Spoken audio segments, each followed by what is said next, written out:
အတွင်းရေးမှုမလေးဟာသူမရဲ့နှက်ခမ်းဒီအမတ်သားကိုတထေးရဲ့အင်ဂျီပေါ်မှာထင်ကြံရစ်စေဖို့ရည်ရွယ်ချက်ရှိနဲ့ဝင်တိုက်ခဲ့ပါတယ်တထေးနဲ့ဇနီးတဲ့ကြားကဆက်ဆံရေးကိုပျက်စီးစေချင်တာပါတကယ်လဲအမျိုးသားဖြစ်သူအိမ်ပြန်ရောက်တဲ့အခါဇနီးတဲ့ကအဝတ်စားလဲပေးရင်းအဲ့ဒီနှက်ခမ်းနေရာကိုတွေ့သွားပါတယ်ဒါပေမဲ့သူမဟာဘာမှထုတ်မပြောဘဲအင်ဂျီကိုရေချိုးခန်းနဲ့အသားလေးယူသွားပြီးဖုန်းနဲ့တပ်ပုံရိုက်ထားလိုက်ပါတယ်ပြီးမှအစွန်းအထင်းကိုဆင်အောင်လျှော်ပစ်လိုက်ပါတယ်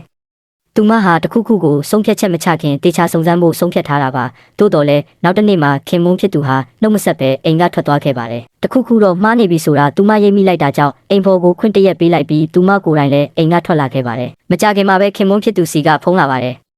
အရေးကြီးအလုပ်ကိစ္စနဲ့ခီးသွားရမှာမို့လို့အထုပ်ပိုးတွေကိုတယောက်တည်းမပြင်နိုင်ဘူးလို့အကြောင်းပြပါတယ်ဒါဟာဇနီးတဲ့ရဲ့အကွက်ထဲကိုအဝင်ခွင်ကြရောက်လာတာပါပဲ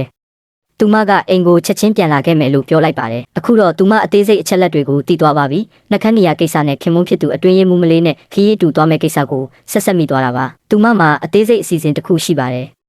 ခင်မွန်းဖြစ်သူထွက်သွားပြီးနောက်မှာသူမဟာအဲ့ဒီလေရင်ခီးစဉ်မှာပဲလက်မှတ်တစ်စောင်ဝယ်လိုက်ပါတယ်အမျိုးသားနဲ့အတွင်းရေးမှုမလေးဟိုတယ်ကိုရောက်ပြီးမကြခင်မှာပဲအတွင်းရေးမှုမလေးကအလုပ်ကိစ္စဆွေးနွေးဖို့အတူတူစားကြရအောင်လို့အကြံပေးပါတယ်အမျိုးသားကလည်းသဘောတူလိုက်ပါတယ်အမျိုးသားကချိန်ထားတဲ့စားတောက်ဆိုင်ကိုစောစောရောက်သွားတဲ့အချိန်မှာပဲဇနီးတဲ့ကရုတ်တရက်ရှေ့မှာဝင်ထိုင်လိုက်ပြီးဒါဟာအံ့အားသင့်စရာတစ်ခုလို့ပြောလိုက်ပါတယ်ခင်မုန်းဖြစ်သူဟာခိတ္တမြမှင့်တက်သွားပေမဲ့ဇနီးတဲ့ရောက်လာတာကိုကြည့်ပြီးပျော်ရွှင်စွာပြုံးလိုက်ပါတယ်သူတို့နှစ်ဦးရဲ့ကြည်နူးစရာကောင်းတဲ့ပုံစံဟာအသစ်ဆက်ဆက်ချစ်သူတွေအတိုင်းပါပဲ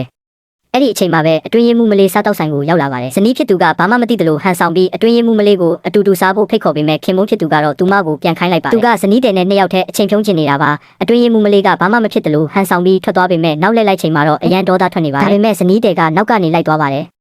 သူမကခင်မုန်းကိုဂရုစိုက်ပေးတဲ့အတွက်ကျေးဇူးတင်ကြောင်းပြောရင်းအရင်ကရိုက်ထားတဲ့တပ်ပုံကိုထုတ်ပြလိုက်ပါတယ်ဒီနှက်ခမ်းဒီအယောင်ကနင်းနဲ့မလိုက်ဘူးနင်းနဲ့လိုက်မဲ့အယောင်တစ်မျိုးငါလက်ဆောင်ပေးမယ်လို့ပြုံးပြီးပြောလိုက်ပါတယ်အတွင်းရေးမှုမလေးဟာအကြက်ရိုက်သွားပြီးဟန်ဆောင်ပြုံးနဲ့ညင်းလိုက်ရပါတယ်လှည့်ထွက်သွားတဲ့အချိန်မှာလဲခြေလမ်းမပြီးဟန်ချက်ပြတ်သွားတာကြောင့်အခြေအနေကတကယ်ကိုအရှက်ရစရာဖြစ်သွားပါတယ်။သူမလုံးဝအနိုင်ရသွားပြီဆိုတာကိုဇနီးဖြစ်သူသိလိုက်ပါပြီ။